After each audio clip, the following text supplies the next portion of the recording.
Hello, hello! Perfidious Pete here, welcoming you back for our third round of Shuffle Mode. Shuffle Mode is, of course, a series on the channel where I play a single run through a game chosen at random from my Steam library. And on the docket for round 3 of Shuffle Mode is Harebrained Schemes Shadowrun Dragonfall, the Director's Cut. Now, Dragonfall, the Director's Cut, is a standalone version of what was originally an expansion campaign for Shadowrun Returns, also available from Harebrained Schemes. Both games are isometric turn-based tactical RPGs set in the Shadowrun universe, which is a kind of a near-future sci-fantasy setting where magic is real, cyber technology has merged flesh and metal, and competing megacorporations rule the world, while fantasy creatures like dwarves, orcs, elves, and trolls roam the streets. In the game, the player assumes the role of a Shadowrunner, a covert corporate espionage specialist who sells their services as a mercenary to whichever megacorp is paying the most at any given time. You might be working for a corporation one day and then working against them the next as a Shadowrun. It's just whoever has the biggest bag full of cash gets your service. And of course, just in the interest of disclosure, as I always do for Shuffle Mode, just going to give you a little brung down on my experience with the game. Now, I have only played enough of Shadowrun Dragonfall to ensure that the settings are good for recording. I did, however, complete the Dead Man Switch campaign of Shadowrun Returns with several different characters. So while I'm new to Dragonfall, I do have a bit of general familiarity with the underlying game and its mechanics. So we're going to go for a little more advanced gameplay here, and in this case, hopefully, a single run through Shadowrun Dragonfall will just constitute a complete playthrough. It would be very lovely to actually succeed, especially after the sort of bitter defeat we suffered recently on our last Shuffle Mode run with the Long Dark.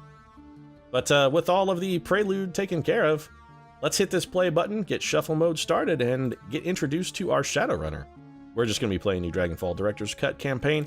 It is worth noting, if you pick up Dragonfall or Director's Cut, or even just Shadowrun Returns, there's a pretty large quantity of sort of fan-made Steam Workshop content available. Some of it is really, really worth your time and worth checking out. There's a lot more gameplay to be had from this title than you necessarily get with the stock campaign, so when evaluating that, you might want to bear that in mind as well.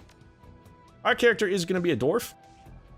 I like dwarves. They're fun. Also, I have something very particular in mind for our dwarf, so he's going to fit right in. I think you're really going to like him. Now, Physical Adept is sort of the role I'm shooting for. Not something I played in any of our other campaigns. I did a Street Samurai, I did a Mage, I did a Decker. Sort of the standard kind of flagship Shadowrun characters. And in pretty much every edition of the tabletop RPG, if you've ever played it, Phys Adepts always suck all of the nuts.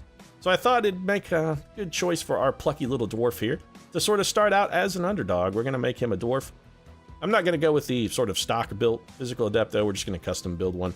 I've been playing Shadowrun since first edition, so I've got enough experience with the game mechanics to really know what I'm shooting for here. I kind of like the look of this fellow. Nice sweet-ass shades, too. I have to assume they're Oakley's. And that seems fully in line with what our character's bringing to the table. Let's customize our appearance a little bit as well. We want to change our hairstyle. Let's try and find one that kind of matches the picture. Actually, that one matches pretty well. Let's monkey with our beard a bit. Do we have the kind of the door knocker beard going there? It would be nice if you could zoom this in to get a little bit closer. What the shit is going on there? At least you get a bunch of dowel rods glued to your chin, dude. That is not an attractive hairstyle.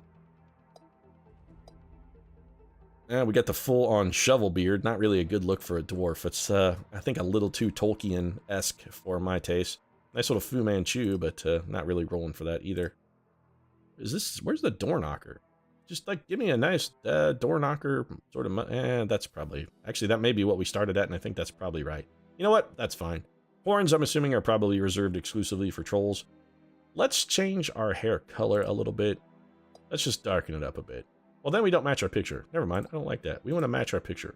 You can upload custom portraits. It's worthwhile to note. Just, I didn't really feel like going and digging one up and then trying to make a character to match it. We're just going to roll with some of the stock photography here. So let's assign our dwarf some stats so we can give him a little personality. Body, of course, important for everyone. It determines how much health you have and how much damage you take from attacks. Quickness is also going to be very useful for us as well.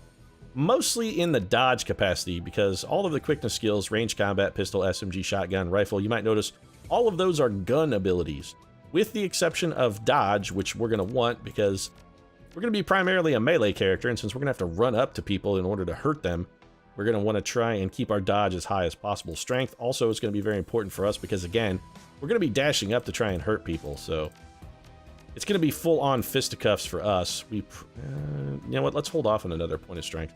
Unarmed is going to play an important role for us. Actually, you know what? We do need another point of strength because I want to get a roundhouse kick. I want to roundhouse a son of a bitch through a wall. I want to walk up to a troll street samurai, and I just want to kick his ass straight through a plate glass window. Is that too much to ask? I mean, really? Intelligence is not really going to be our character's strong suit. As you can see, biotech, decking, drone control. We don't really need much of that. Willpower, however, is important for us, of course, as a physical adept. We are going to use some limited amounts of magic. Specifically, we're going to use chi casting. So we're going to level that up. You know what? Let's undo our level 4 then. If we can't get a rank and get our next ability, we'll just go with what we've got and leave our willpower to 3, rather. And that'll be sort of our focus for enhancing further. Our strength at 4, close combat at 4. We do have 6 points left. I'm trying to think what we might want to invest those in. You know what? Let's invest those. We should probably try and have at least one sort of ranged attack at our disposal. I think a few points in throwing weapons might be a wise investment for us. So that's got our karma fully and evenly spent. We're looking pretty good. We're fairly tough. Got a 3 body, got a 3 quickness, so we're fairly tough, fairly fast, pretty dodgy. We're stronger than average, of course, at a 4. We're dumb as a fucking fence post at a 1. We're probably barely literate, which is fine, considering the fact that based on our character template here, we're going to have drunk enough liquor to crush the entire universe. Our charisma, of course, also going to be a 1, but again, that's going to fit right in with our character because, of course, our character is going to be named Stubbs McKenzie. That's right, Stubbs McKenzie, the dwarf, the descendant of the mighty alcoholic dog Spuds McKenzie, of course, his most noteworthy ancestor. Stubbs has a bit of a chip on his shoulder because he takes a lot of grief about the name. Also, the fact that he's a dwarf and his name fucking is Stubbs, therefore stubby, therefore short. Really not something you want to say to a dwarf, especially when you're talking to a dwarf who can use magic to punch a hole in your chest. Bit of a chip on Stubbs' shoulder. He's really kind of an abrasive. Really? He's basically a shitheel. That's the way we're going for it. Stubbs McKenzie. Perfect shitheel. All right. So we're starting our run. It looks like we've got some friends here. These are probably our fellow Shadowrunners. The estate grounds are silent, save for the faint whistling of the wind. Your team gathers near a side entrance to the old castle holdfast, cloaked in darkness. The night is peaceful. You know it won't last. You know it for what it is, a pleasant illusion that will shatter at the sound of the first gunshot. Well, I don't have a gun, so that's not going to be me that shatters it. Monica. Okay, this apparently is Monica. Hello, Monica. I like your hair. That's a nice little kinky sort of streak for you there. It's sweet. Did you accidentally walk under a purple ladder? I'm going to assume that's what you did.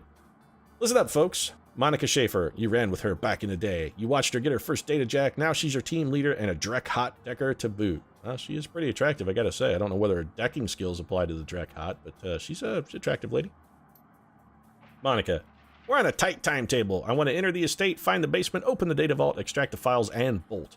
10 minutes, top to bottom. Just the way I like to make my love. Yeah, Stubbs McKenzie does not take time to consider his partners. Stubbs McKenzie is all about the self-gratification, and it's 10 minutes top to bottom for Stubbs.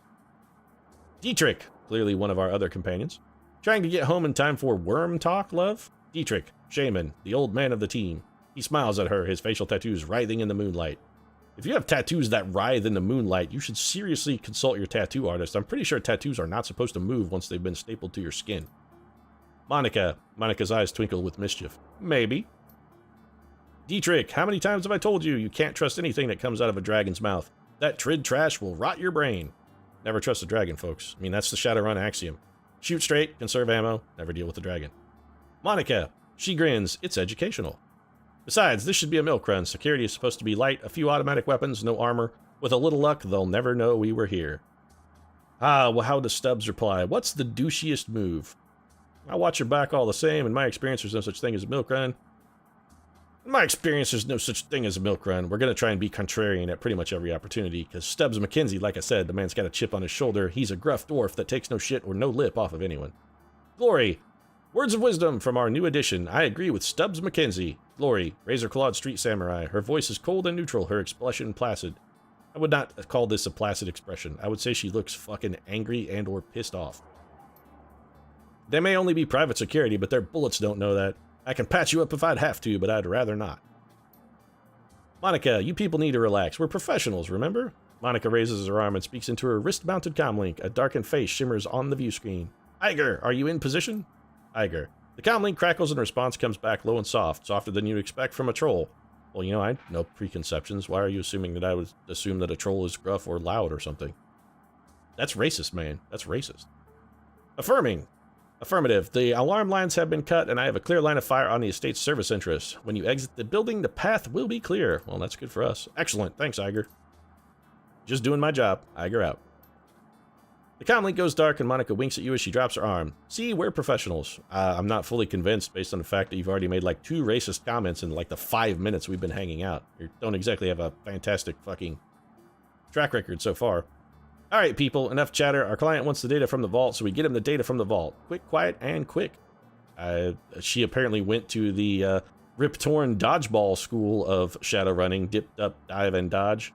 Dodge, dip, duck, dive, and dodge. Whatever it was. You get the reference anyway. Dietrich, you said quick twice. Wow, Dietrich would be excellent at CinemaSins. Monica, she grins. Worm Talk is on tonight. As previously mentioned, what a delightful throwback. Gloria raises an eyebrow slightly, clearly about as impressed with that joke as I was. I told you, it's educational. We didn't believe you the first time, we didn't believe you the second time either, Monica, so suck it.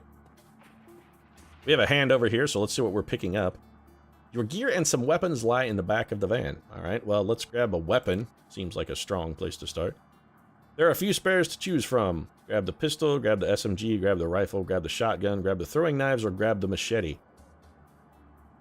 I think we'll take the throwing knives, although Stubbs McKenzie does seem like a machete-wielding lunatic. Yeah, let's take the throwing knives. Really, we're just going to punch people to death with our fists. I don't really think we'll need the machete. A throwing knife could be useful in case we can't quite close the distance of something. Let's grab the rest of our kit and leave the van.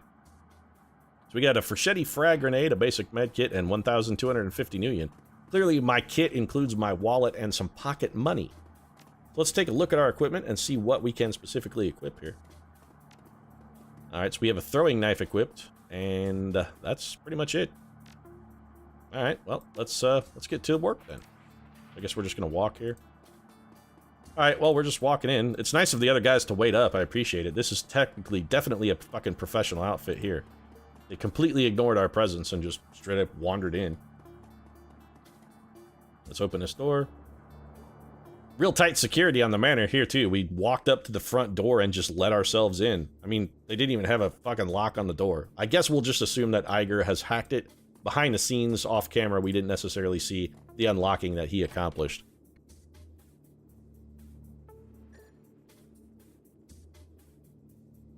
Is open? I guess we'll just continue into the manor. This is like the most nonchalant Shadowrun of all time. Everybody's just like, oh, let's kind of wander in and mosey around. Oh, let's check out the place. Sure, why not? Let's inspect things. What do we got here? A variety of remarkably well-preserved Slavic artifacts. Perhaps we should maybe, I don't know, steal some? We are basically thieves.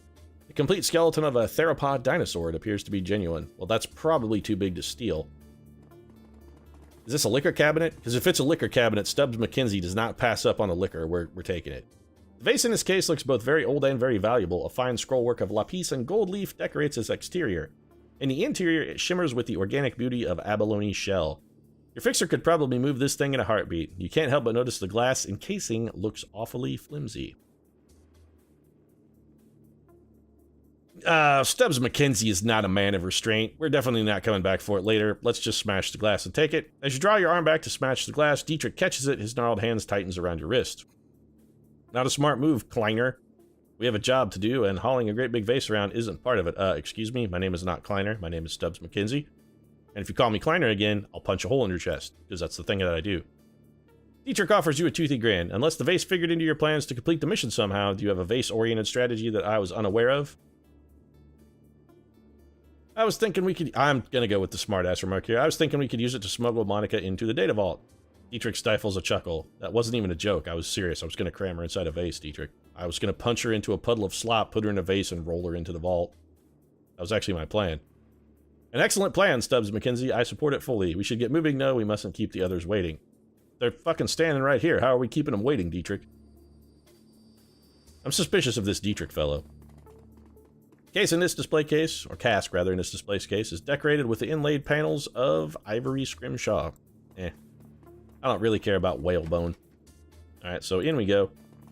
So far, this run has been fantastically exciting. We've walked around, we considered stealing a vase, and then didn't steal a vase. We've yet to encounter a single enemy as well. Alright, so let's look around here. What do we got?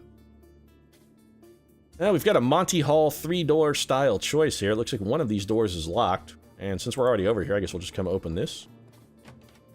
What the hell? Okay.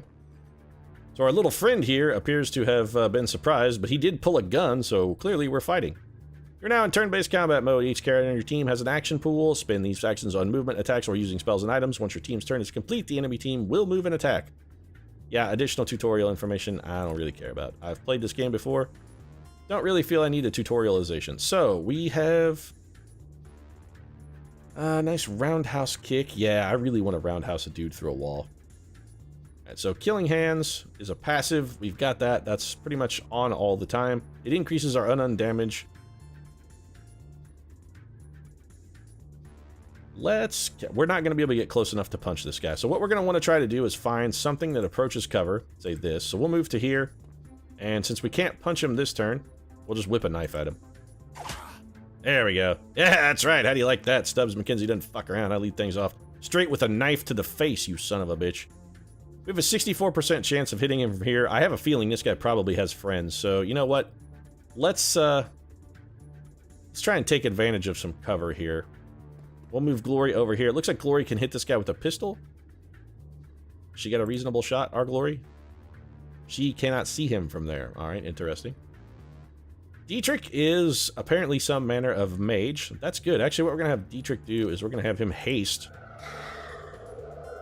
Yeah, there we go. Give Stubbs McKenzie a little extra action. Actually, had we known that would apply the action point this turn, what we could have done is had Stubbs McKenzie run around and punch this guy. Probably kill him.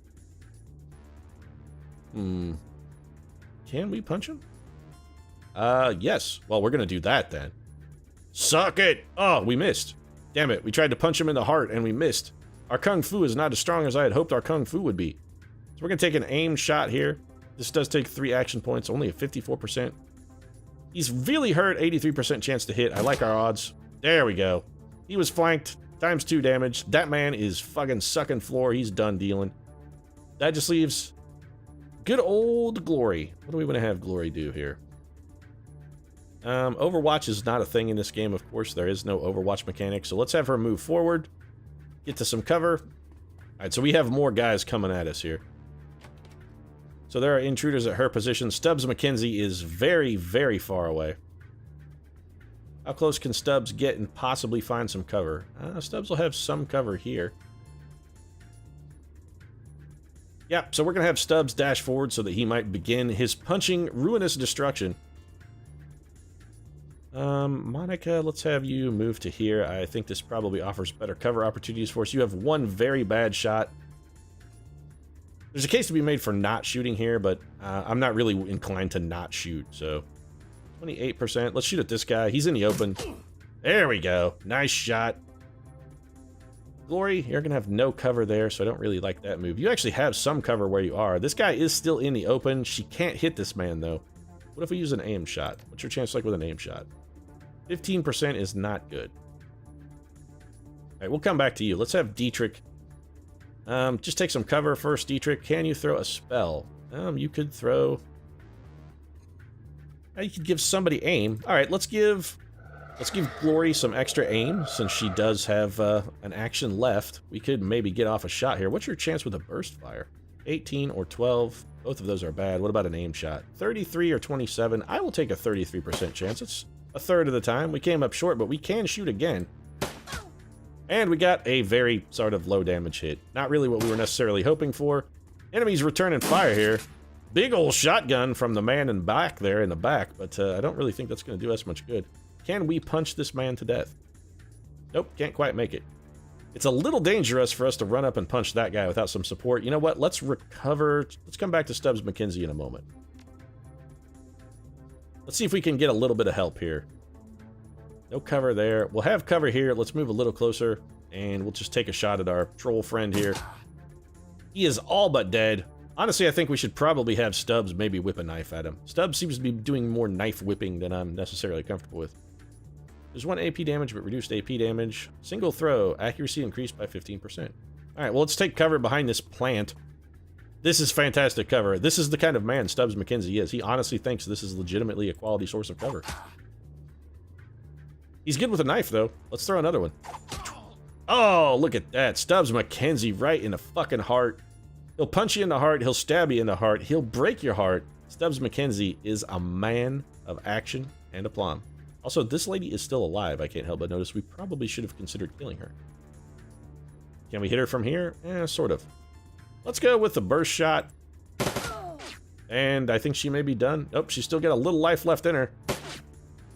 Yep, she's going to have a little life left in her. All right, Dietrich, what can you do here? You've got Electro Core, Dragon Slayer Idol. What does this do? Aids all friends within a 3-tile range with incoming damage reduced by 3, lasts for 3 rounds. That's actually pretty good. Can we throw that at Stubbs? We cannot. Apparently it has a range. Oh, it's okay. It's a point-blank area of effect. Well, let's just shock this bitch to death with our AoE spell then. Which missed wildly and slammed into a wall and did nothing. Fortunately for us, our enemy is punishingly bad shot and has shot a statue. Then again, this is the tutorial, so let's go punch this bitch in the spine. That's what Stubbs McKenzie is all about. He will punch you in the heart and kill you dead. Alright, so Stubbs McKenzie getting it done. A nice heart punch to finish off our team, and we are out of combat mode. So let's continue exploring here. I guess we'll open this door. We did have another team of Shadowrunners sort of come out of here. No point in turn. Okay, so we have immediately found enemy activity. What is our enemy up to? Alright, so we have what appears to be a dwarf. Looks like a dwarf. Well, I really like Stubbs McKenzie's chances of just going up and shooting that guy in the heart. So let's throw a little haste at Stubbs. He has +1 action point. That's going to give Stubbs 3. How close can we get with 3 action points? 1, 2. We could get not right up next to him, but we can get pretty close. So we're going to sprint to there and still maintain our cover. Do want to try and get a little bit of support, but we don't have much cover here. What are our hit percentages like? Really, really quite bad. This is not cover. So corners and walls do not provide cover. All right. Interesting.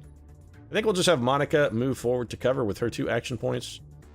Likewise, I think probably it's in our benefit to have Gloria do the same. Dietrich doesn't really have any kind of cover opportunity and also already took his turn. Oh, there are vastly... Okay, so there are more guys in here than I thought. Ah, Stubbs McKenzie has been shot. He took 2 damage. He was in cover. That guy has bonus aim now. Stubbs is in a... Well, this guy has basically just made Stubbs' job easy. So what does our roundhouse kick do? It could hit more than 1 target. We probably don't need to do that. Wham! Alright, so Stubbs punch 1. Stubbs punch 2.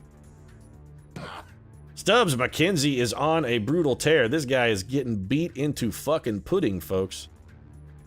68% chance is pretty good. Let's take this shot. There we go. And Stubbs' little friend has gone the way of the dodo. Stubbs is gonna curb stomp him when he's done, because that's just the kind of asshole Stubbs is. He doesn't care. He'll kick you when you're down. He doesn't give a shit. Alright, so we got 8 damage there. Glory probably has a reasonably good shot. Let's see what she can do with the burst here. 37% is not necessarily as good as we might have liked. I believe burst fire does lower your accuracy. Nope, it does not, actually. If we take an aim shot, we've got 52%. Honestly, I think we'd be better off to just take more shots. So let's just take more shots with our rifle. That actually worked out quite nicely. That guy is very badly injured. We'll follow it up with 1 more shot. Bam! 12 damage, and I think our troll friend may be down for the count. He is done dealing, folks. That's all she wrote. Goodbye, Mr. Troll. Though I shot you in the head, I know. Oh, there's a mage behind there. Alright, we should probably do something about that guy. I think probably what we'll do about that guy is just have Stubbs McKenzie punch his fucking liver. Yeah, liver punch. That's what happens when you mess with Stubbs McKenzie. He'll punch your liver out. Stubbs McKenzie does not fuck around.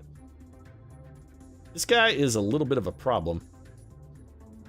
Let's skip to Dietrich for a moment. Alright, Dietrich. What do you got in spell variety? You do have Electro Core again. Can we drop it on this guy? It has a very bad chance of hit. Let's throw it anyway. It's actually pretty good. We took 2 of his action points, and we also did quite a bit of damage to him. I think we'll have Monica just take some shots at our little friend who's not quite dead. That's a miss. Also a miss. So Monica not exactly coming up with some supremely effective work for us. That's okay, though, because Glory was there to back us up, just like a good street samurai's doing, backing up the muscle. And clearly Stubbs is, he's the thug of this team. I mean, Stubbs McKenzie is our thug. Stubbs is going to walk up and punch this guy. Yeah, suck it. Bam! Stubbs McKenzie tore his fucking heart out. Ripped it straight out of his chest like a gully from good old Temple of Doom. Om Nam Shaba, Om Nam Shaba, Om Nam Shaba, Stubbs McKenzie, Om Nam Shaba. Alright, so let's go to the elevator here. We're about to transition to a new location. Well, let's, I'm gonna go with no. There was a locked door over here, which we did not investigate. Stubbs McKenzie and his team are nothing if not thorough, because the opportunity for loot exists in many positions, and I would like to see what's behind this locked door, Monty. Or can we just not go here ever? Is that what you're telling me? This is something that, okay, we can't go there ever, I guess. Alright then. Curious whether or not we could interact with that, but it looks like it's one of those things where it's just probably gated, which leads to me, or rather suggests to me that eventually we'll probably be coming back to this location for an additional Shadowrun, probably something important behind there, or perhaps we'll find a key that'll let us in there on the way out. So that's going to be part 1 of Shuffle Mode. We've got the first little introduction to the Harebrained Manor run totally taken care of. So far, so good. If our skirmish with security set off any alarms, we don't hear them. Monica leads the rest of the team downward into the basement of the Harebrained Manor. Or Harfeld Manor, perhaps. Our payday is waiting. The data vault lies ahead. So with the data vault in front of us, I'm going to go ahead and wrap things up. I'm looking forward to the delicious data that's inside that vault, I can tell you. But we'll have to get to that part next time. If you enjoyed the episode, feel free to click the like button. Of course, support is really important to us, especially on the first episode of a new series, although Shuffle Mode isn't technically new. But Shadowrun, of course, is new to the channel, so we'll give it a roll. If you'd like to see more Shadowrun, of course, consider subscribing as well. We post new Shuffle Mode episodes 3 times a week, every Tuesday, Thursday, and Saturday. Right now, however, Stubbs McKenzie is going to take a quick break on this run to crack open a beer and pour a little out for his fallen friend, Stubbs McKenzie, the loyalist dog of all time. Thanks very much for watching, and we'll see you again soon. This one's for you, Spuds. Gone too soon. Gone too soon.